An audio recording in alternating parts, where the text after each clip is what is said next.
Hoje vamos falar sobre suplementação para o outono e inverno. Porque, de um ponto de vista de uma medicina mais específica, o que a gente tem? A gente tem o processo de individualidade metabólica. Então a gente respeita tanto o metabolismo do indivíduo, quanto a gente respeita as estações do ano. Por quê? Porque o corpo do ser humano ele vai se adaptando e o metabolismo vai mudando de acordo com as estações do ano. E para me ajudar nesse bate-papo, eu vou chamar a Nicole Vendramini, que é lá da Holistics. Acho que ela vai entrar com o perfil da Holistics.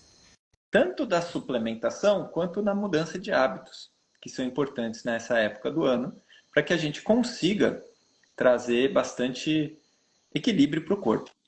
E aí, Nick? Bom dia, Royal. Boa noite. Ciclo Achei que como circadiano vamos não falar de está Ayurveda, você bem. estava no fuso lá da Índia. Perdi. Boa noite, pessoal. Aí. Nick, quem é a Nick na fila do pão? Ixi. Na fila do pão, eu sou Holistics, que eu tô aqui como Holistics hoje. E eu até achei engraçado que você me chamou para te ajudar nesse papo. Eu tô aqui para ouvir. Então, assim, eu tô aqui de aprendiz, apenas observando. Pessoal, eu vou fazer perguntas. Vocês podem me fazer perguntas para eu fazer perguntas para o Doc, porque agora a gente chama o doutor Ricardo de Doc. E eu vou contribuir com esse olhar talvez mais prático e rotineiro do Ayurveda como Holistics. Então, para quem não me conhece, eu sou uma das fundadoras da Holistics, que é uma plataforma e marca de saúde e bem-estar. Então, se você já ouviu sobre raspar a língua, você ouviu isso ou porque o Dr. Ricardo te mandou raspar a língua, ou porque a Holistics te mostrou um raspador de língua. Então, nós fomos pioneiras nesse olhar um pouco mais moderno para esse universo no Brasil.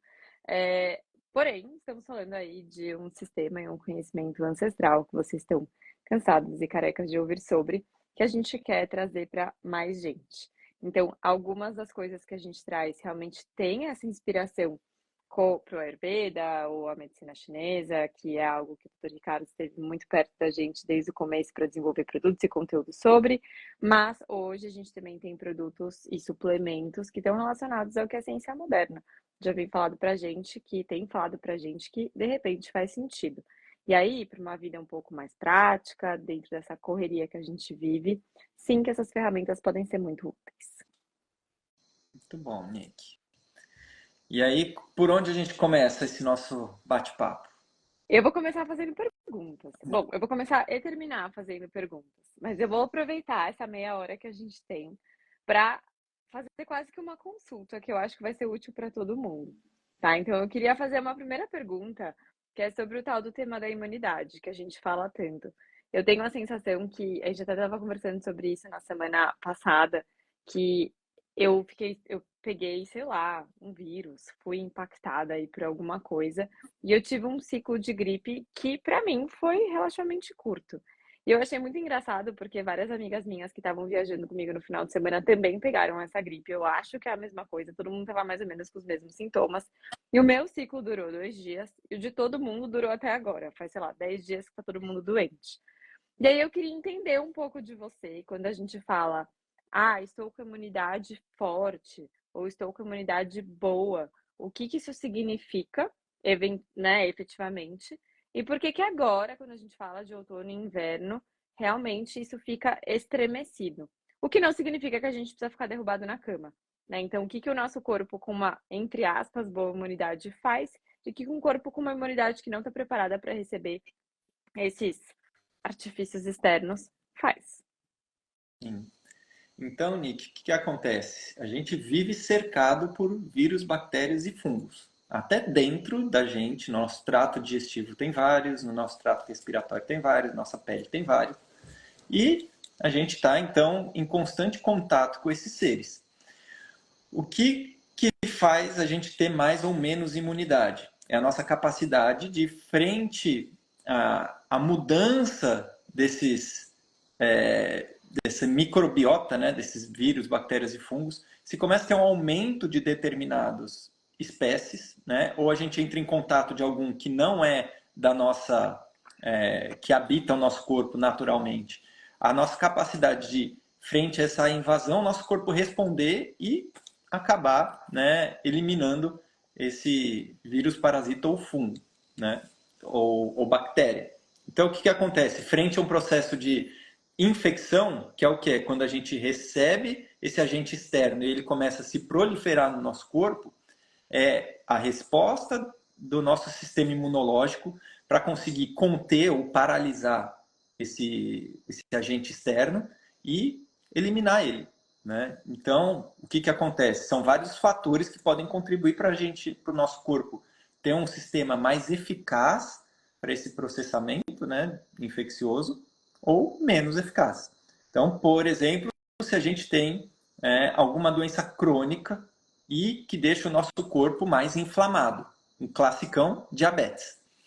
O diabético vai ter mais problema com processos infecciosos, porque a resposta imunológica dele é pior. Com isso, né, muitas vezes ele tem essa, frente a uma infecção que uma pessoa demora 1, 2 dias para conseguir estar se sentindo bem de novo, o paciente com diabetes muitas vezes vai demorar muito mais. E dentro dos pacientes diabéticos tem aquele leque, tem o diabético que se cuida, come bem, faz exercício e tudo mais, e tem aquele diabético que faz tudo errado. Então, dentro desse leque também a gente vai ter uma grande variação. Quem se cuida melhor vai ter uma resposta mais rápida, quem se cuida pior vai ter uma resposta muito mais lenta. Né?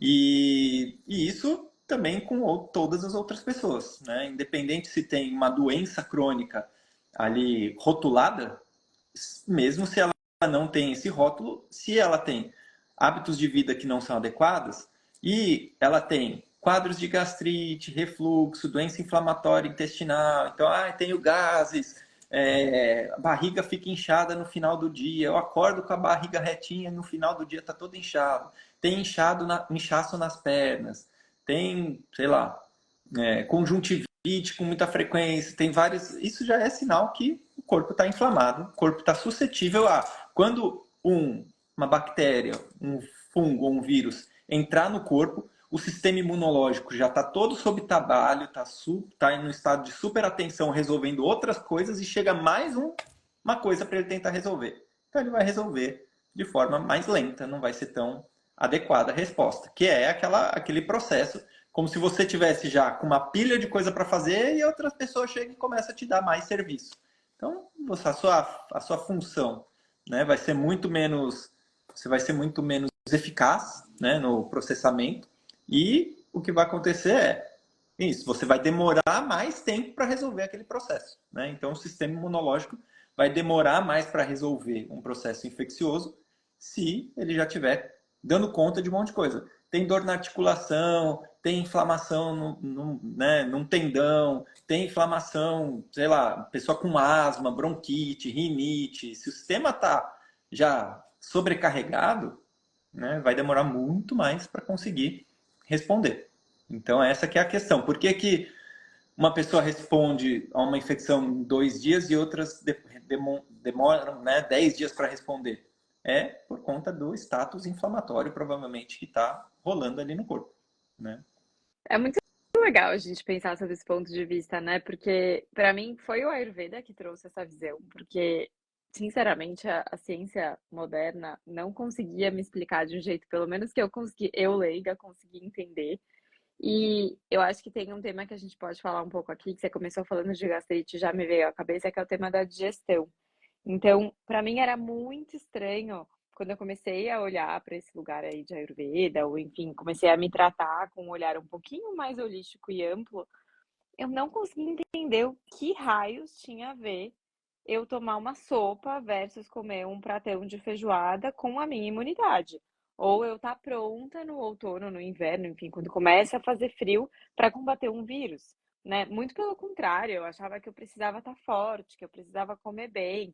E nessa fase a gente tem mais vontade de comer, pelo menos no outono, dá aquela vontade de comer mais, de comer coisas que de repente são sim mais, entre aspas, inflamatórias, ou que de alguma forma não vão fazer tão bem assim quando eventualmente uma doença ou algum vírus cruzar o seu caminho. Então, eu queria que você explicasse isso, porque eu acho que isso é uma coisa que mudou muito o jeito que a minha cabeça funciona em relação a o que eu como eu como e o que que tem a ver esse frio chegar com o tipo de alimento que a gente coloca para dentro ou como esse alimento é colocado para dentro. Então, Nick, isso o Ayurveda já descreve, está lá no capítulo 3 do Ashtanga Hridaya, que é um livro super completo, que é só sobre estações do ano. E aí ele fala, outono e inverno são estações que realmente o apetite aumenta, então a fome aumenta. É verdade. Ele de Né? Então, verdade. não é a gente. É. Gente, a gente não tá louco, a gente não é preguiçoso, a gente simplesmente quer comer muito mais coisas gostosas. Porque tem isso, né? Não é comer qualquer coisa. Se fosse querer comer mais couve, eu tava feliz. Tenho vontade de comer mais tudo que vem pela frente. E a questão é, por que que não dá vontade de comer couve? Porque couve é seco, né? As verduras, você pode ver que elas são sequinhas. O que acontece com o outono e inverno? O nosso corpo demanda mais gordura, principalmente o frio, né? O outono, o frio de São Paulo, né? Que é mais seco. Então dá mais vontade de comer gordura. E aí a questão é qual o tipo, qual a qualidade da gordura que você vai escolher para consumir nesse período. Aí que é o pulo do gato. Porque Porque se você a minha escolher. pergunta é se pode ou não pode. Se meu corpo tá. Eu adoro, né? O meu corpo está pedindo gordura porque o tempo está seco. Mesmo depois que você começa a estudar Ayurveda, você começa a entender, começa a virar desculpa para tudo. Está frio, tenho fome, o meu corpo vai digerir e é gordura que ele quer. Pode? Qual gordura, né? Aí a questão, gordura pode, mas qual gordura vamos escolher para nutrir o nosso corpício? Por quê? Não pode ser aquela gordura que é industrializada, aquela gordura hidrogenada, invertida e tudo mais. A gente tem que buscar fontes de gordura que são adequadas para o nosso metabolismo. E também vai depender da constituição física de cada pessoa. Então, nós que temos um shape mais de magrelo, longilíneo e tende a perder peso com facilidade, a secar com facilidade, a gente tem que comer bastante gordura, né? Então a gente tem uma demanda metabólica por gordura muito maior. Quem já tem uma estrutura mais fortona, né, que já tem uma tendência a acumular tecidos com facilidade, inchar e ter um tecido gorduroso, essas pessoas, na verdade, vão conseguir ficar com menos, né, uma ingestão menor de gordura. Né? Ela pode até ter mais vontade, mas daí é a diferença da fome e da vontade de comer. Então, o que, que essa pessoa com mais estrutura, ela vai buscar coisas, por exemplo, mais raízes, né? Então, a alimentação assim, pode ter mais caloria, né? Alimentos que vêm debaixo da terra, com mais carboidrato, tudo mais, pode trazer já suficiente para pessoas que têm uma constituição maior. Já outras pessoas que têm a nossa constituição mais sequinha, mais longilínea, a gente vai precisar de mais gordura mesmo. E aí, qual tipo de gordura? Essa gordura que é mais. Que passa por menos processamento até chegar no nosso prato. Então, por exemplo, o tahine, né, o óleo de coco, o óleo de gergelim, o azeite, todos esses pontos vão poder ajudar bastante, essas gorduras vão ajudar bastante essas pessoas do shape mais magrinho a passar pelo outono e inverno sem começar a ficar com as articulações secas, duras, o olho seco, a boca seca, intestino preso e todas as securas que o outono e um tempo seco com frio podem trazer. E eu vi aqui que uma pessoa, aliás, uma professora, não uma pessoa qualquer, uma professora perguntou sobre proteína. Que ela perguntou aqui se, deixa eu voltar aqui, e quem precisa de proteína porque tem uma estrutura maior. Eu acho que esse é um ponto bem curioso, assim, em relação ao tema da proteína. A proteína, de repente, virou essa grande coisa. A Holistics mesmo tem uma proteína vegetal, que a gente tem muito orgulho da formulação dela. É uma proteína limpa, é um suplemento, pode ser usado como um complemento da alimentação. Mas a gente sempre fala que é um suplemento muito útil. É uma ferramenta que faz muito sentido, mas que não deveria ser a nossa base de alimentação. E aí é uma coisa que a gente escuta muito, assim, as pessoas perguntam: "Ah, será que eu tenho que tomar proteína mesmo? será que eu preciso suplementar ou complementar? E aí eu queria entender de você, eh, quem tem que suplementar a proteína? É um complemento ou um suplemento que faz sentido para essa época? E faz sentido a gente dizer: "Eu tenho uma estrutura maior ou uma estrutura menor, portanto deveria suplementar ou complementar"? Exatamente. Então tem é, essa questão da demanda de proteína. E ela vai depender bastante da estrutura física ou vai demandar bastante também do quanto de atividade física essa pessoa tem. Então, vai ter muita relação com a demanda metabólica. Então, o que acontece? Tem estudos que falam que o ideal seria o consumo de 1 a 2 gramas de proteína por quilo de peso por dia. Né? E aí, como que eu vou bater isso? Depende. Né? Então, você pode fazer em 3 refeições, em 2 refeições, né? Vai usar shake, não vai? Então, tudo isso vai depender da sua estratégia. Por quê? Porque pensando, né, em todos os macronutrientes, então, carboidrato, proteína e gordura, como que você vai estruturar para ter isso de acordo com a sua constituição metabólica?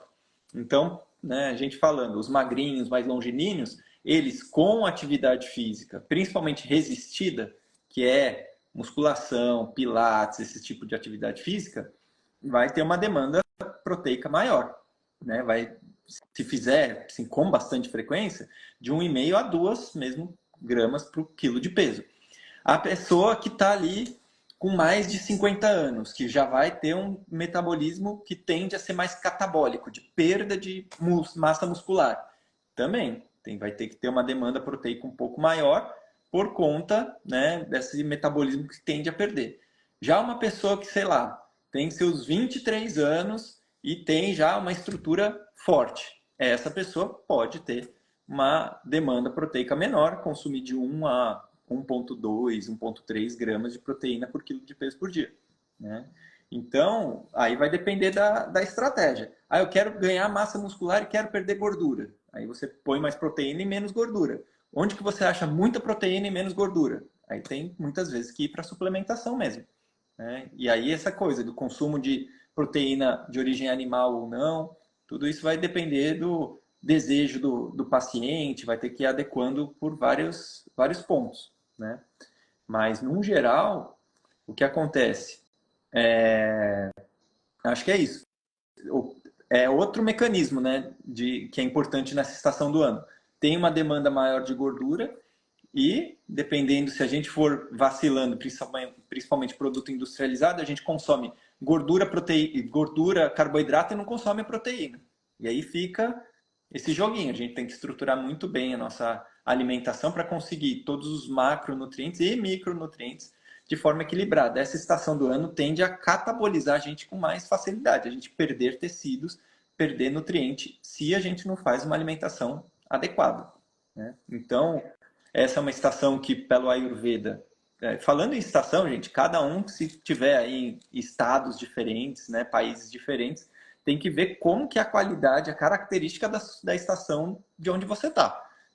Tendo essa visão mais de São Paulo, acho que região sul, sudeste, é uma estação mais fria, uma estação mais seca, e com isso tende a aumentar a vata, que é esse humor metabólico que tem como qualidades frio, secura, aspereza, movimento, né? Então, essas questões do vento, né, que gera muita secura, que traz o frio, que traz movimento para a natureza, tudo isso que está acontecendo na natureza começa a acontecer no nosso corpo, entendendo que é isso. Nas medicinas orientais, o que acontece, né, no macrocosmo, nessa questão da natureza onde você está inserida, tende a impactar o seu corpo. Então, o seu corpo vai ficar com as mesmas qualidades do ambiente. E aí, se você não cuidar e essa qualidade do ambiente for entrando em excesso no seu corpo, no Ayurveda, o que vai acontecer? Você vai perder massa muscular, você vai perder gordura, suas articulações, o líquido das articulações pode começar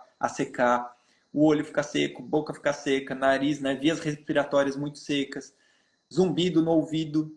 Então, vários sintomas podem começar a acontecer. E aí você tem que se prevenir como? Com uma alimentação mais cozida, mais quentinha, né? Evitar alimentos crus. Tem essa galera que fica na questão da salada pra caramba e fala, não, saudável é salada, e fica comendo salada crua no verão, se sente bem, mas fica na salada crua. No inverno começa a ter gases, constipação, inchaço no abdômen. E tudo isso por quê? Porque a qualidade do alimento não está adequada para a estação.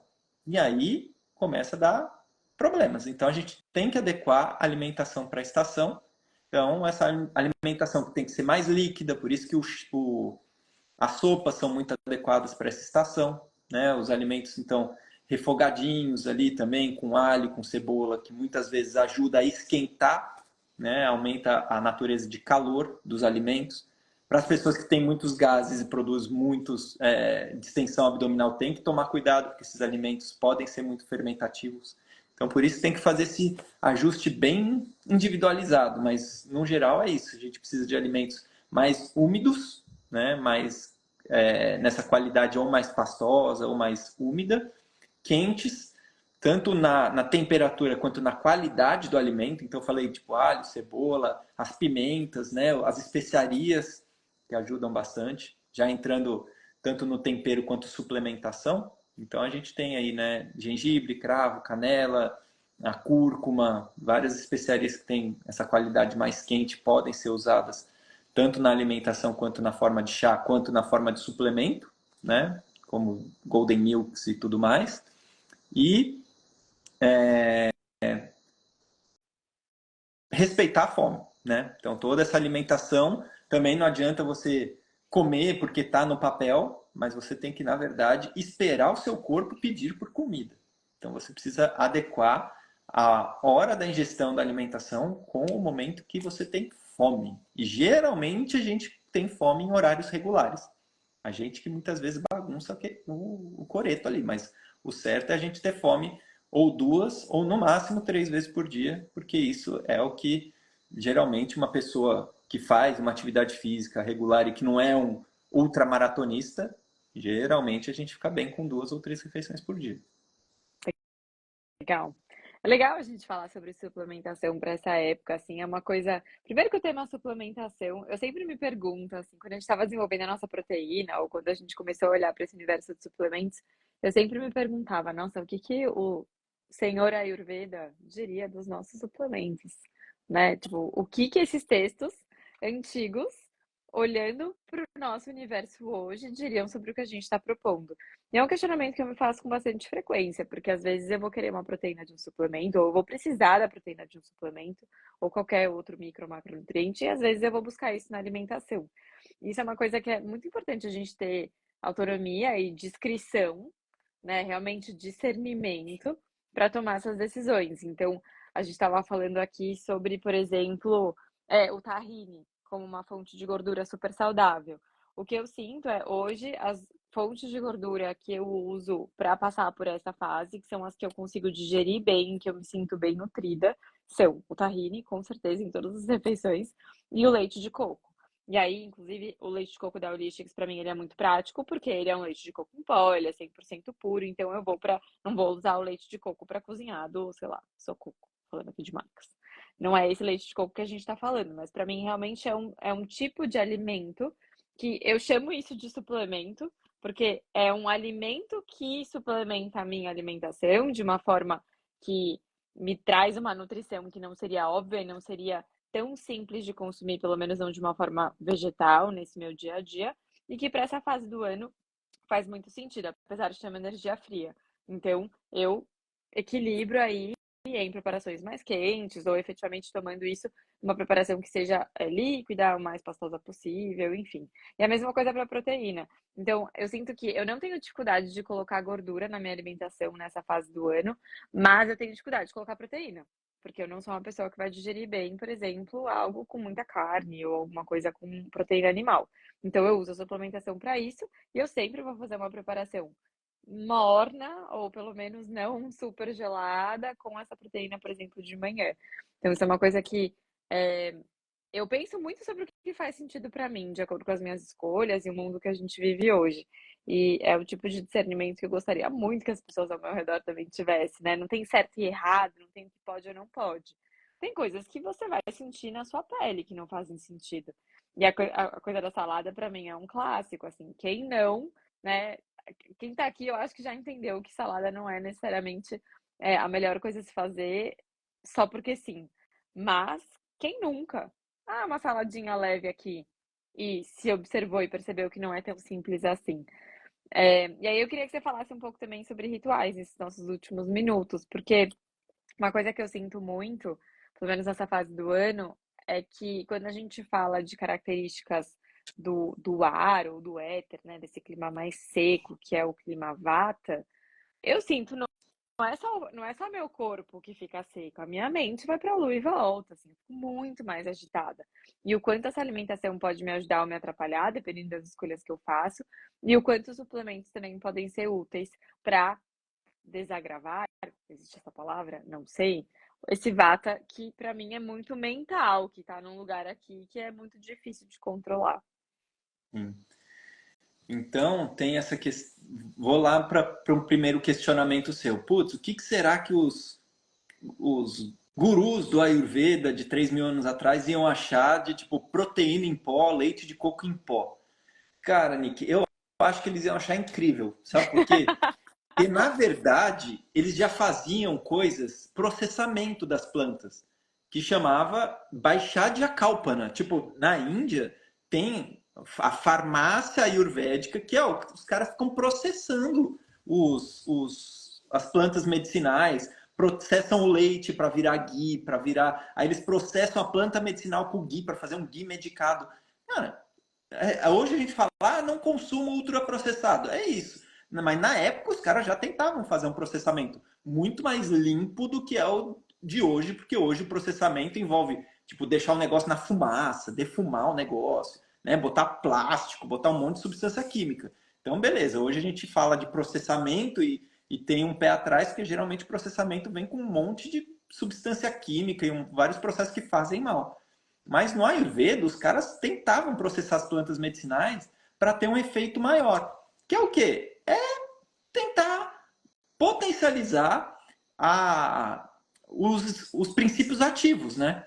Então, o que, que acontece? Eles vão tentar tirar, por exemplo, as fibras da planta medicinal para conseguir o pó, e ali, com aquele extrato, vai ser muito mais potente se a pessoa ficar comendo a folha. Porque se ela comer a folha, vai chegar cheio de fibra no estômago, não vai absorver nada e tal. Então, assim, primeiro ponto é esse. Acho que hoje a gente saber processar adequadamente, né, os alimentos é muito interessante, né? E transformar, por exemplo, o gengibre in natura ou gengibre em pó. Eles vão ter qualidades até algumas coisas um pouco diferentes, mas esse é o processamento. O em pó, ele vai ser mais oleoso, ele não vai ser tão intenso quanto o gengibre em raiz. Então, acho que essa questão é saber processar. Hoje, por exemplo, hoje eu prescrevi ferro endovenoso para uma paciente. E as pessoas às vezes falam, né? Poxa, mas vai dar ferro na veia? Eu falo, gente, é lindo. O Charak, esses caras, mestres do Ayurveda, iam achar demais. Falar assim, nossa, você consegue pôr o elemento direto na corrente sanguínea, sem ter que gastar energia digestiva. Então, acho que alguns pontos, assim, os caras iam achar incrível. Outros eles iam falar: o que vocês estão fazendo, cara? Botando gordura vegetal hidrogenada com não sei o que. Não. Então, assim, acho que depende do processamento. E é isso, como você falou, os produtos da Holistics tendem a fazer processamentos muito melhores, né? E ter os produtos muito mais puros do que muitas outras versões do mercado que tem estabilizante, conservante, aromatizante, um monte de coisa que isso a gente sabe que faz mal, né? Aliás, deixa eu fazer um parênteses depois desse publi que não foi planejado. O doutor Ricardo nem sabe, mas ele tem um cupom novo da Holistics, que é Doutor Ricardo. BR Ricardo, para 10% de desconto. Então, fecha parênteses, que é um público que ele nem ele sabia, tá? Todo mundo vem daqui em primeira mão. Então, essa versão, eu adorei pensar no ferro como algo que a gente coloca, por exemplo, intravenoso, que a gente coloca no nosso corpo, apenas o elemento, sem usar a nossa capacidade digestiva, que pode estar comprometida se, por exemplo, a gente tem uma anemia. Muito legal pensar sobre esse ponto de vista. Nunca tinha pensado. Exatamente. Normalmente a gente entra numa. Eu entro eu coloco uma barreira para esse tipo de coisa pensando isso não é natural ou isso não era feito há 5.000 anos atrás. E na verdade, de repente pode fazer bastante sentido se a gente for olhar os princípios do Ayurveda, né? Faz bastante sentido. Exato. Eu vou fazer uma última pergunta, então, e aí você demore o tempo que você quiser. Se você pudesse escolher 2 suplementos ou complementos, ou olha, meu Deus, socorro. É Balões. isso, né? Balões. Eu preciso tirar esse do meu celular. Se você pudesse escolher 2 suplementos ou complementos para a gente usar nesse momento do ano, outono e inverno, e 2 rituais para a gente fazer nesse momento do ano, virada aí de estação, quais você escolheria? Ou sugeriria pra gente? Ó, de suplemento, eu acho que um titular para outono e inverno é o gengibre em pó. O gengibre em pó, para a Ayurveda, ele tem uma qualidade mais úmida, né, mais lubrificante que o gengibre em extrato, ele in natura, né, que ele acaba ressecando mais por ser muito quente. Então, o gengibre em pó, ele é muito interessante. E outro é o consumo, por exemplo, de cogumelos, tipo o shiitake, o shimeji. Eles são ricos em uma substância que se chama beta-glucana. Beta-glucana é muito importante para a imunidade, né? Então, se a pessoa não tem muita produção de histamina, intolerância à histamina, né, que daí a gente é tema para outra viagem, mas se ela não é, então, por exemplo, não tem muita rinite, não tem muitas questões de alergia de pele, coisas desse tipo, cogumelos, se a pessoa digere bem cogumelo, resumindo, se a digestão dela é muito boa e ela não tem efeitos colaterais com o consumo deles, então, muito interessante. Hoje tem até extratos, né, de cogumelo em cápsula. No Brasil tem pouco, mas fora do Brasil tem bastante. Mas aqui a gente tem cogumelo para consumir. Então, o consumo dele com gengibre em pó. Então, faz um refogadinho ali com azeite ou ghee, cogumelo, gengibre, pronto. É Perfeito. o suplementinho perfeito. A Marta A Marta tá aqui, falando. É, perguntando, gengibre com glutamina, pode? sim, dona Marta, glutamina é bem interessante também para, principalmente para a saúde intestinal, né? Para pessoas que têm leaky gut syndrome, síndrome do intestino poroso por processos de inflamação do intestino, a glutamina ajuda muito a tirar esse processo inflamatório e ajuda a juntar, né, as célulazinhas da parede do intestino. Então, e de hábitos, para o Ayurveda é muito importante a atividade física no outono e no inverno. Muito. Eles falam para reduzir essa atividade física no verão, porque acaba sendo muito desgastante. Pensando num verão Índia, que a galera tá a 40 graus, né? Então eles falam, tome cuidado com o excesso de atividade física, mas no outono e no inverno eles falam, cara, tem até uma passagem do texto de Ayurveda que é muito bonita. Ele fala assim, no inverno, lute, né? Lute. Duele com o seu melhor adversário. Então, assim, é o quê? É aquele adversário que vai te fazer cansar e suar muito, né? É a Então, preguiça, né? No mundo moderno, o meu maior duelo é a preguiça. Olha, eu não sei vocês, mas essa coisa do sol aparecer um pouquinho mais tarde, eu não consigo sair da cama. Desesperador. Nosso maior inimigo. aguarde, teremos retiros exatamente para ajudar nesse processo de levantar mais cedo, porque é isso, precisa ter uma qualidade do sono boa. Geralmente no inverno a gente dorme melhor, mas aí entra essa questão. A atividade física como sendo um ponto muito importante e o consumo de chás. Acho que o consumo de chá é interessante tanto para melhorar a capacidade digestiva, né? Como a nossa alimentação vai tender a ser um pouquinho mais pesado, tem a nossa capacidade digestiva que está melhor no inverno, mas sempre um chazinho ajuda no processamento, né? E a atividade física. Então, acho que esses 2 pontos são muito importantes para essa questão. Você comentou dessa questão do outono, como essa secura acaba impactando o processo emocional. Acho que é muito interessante, né, dentro desse cuidado com o emocional, principalmente pessoas muitas vezes que têm uma tendência a muita rigidez na alimentação e acaba fazendo uma alimentação com muito pouca gordura, ter esse olhar, porque assim, a gordura é muito interessante. O nome de gordura em sânscrito é sneha. Sneha em sânscrito também está relacionado com uma tradução como afeto. Ai, que fofo. Então, gordura e afeto. E tem mulheres na Índia que chamam sneha. Aí você fala assim, ele aqui demais. Então, Uau! gordura, afeto e até nome de mulheres. O que que acontece? Se a alimentação está muito seca, a pessoa fica muito seca. E aí, aí o namorado começa a reclamar. Ai, amor, mas cadê aquele seu carinho? Como você está seca? É isso, consumo de gordura Ai, como baixo. vocês são carentes, isso sim. Então, mas é assim. Fica Olha na que coisa secura, curiosa. dá essa questão, diminui a afeto. Por isso que a massagem com óleo de gergelim, né? Você tá com a pele bem lubrificada, também melhora a sua capacidade afetiva. Perguntaram aqui sobre o óleo de gergelim no ouvido para zumbido. Pode ser um bom caminho. Tem que tomar cuidado, não pode estar com nenhum processo inflamatório, principalmente com perfuração, né, do tímpano, nada disso, porque senão vai dar problema.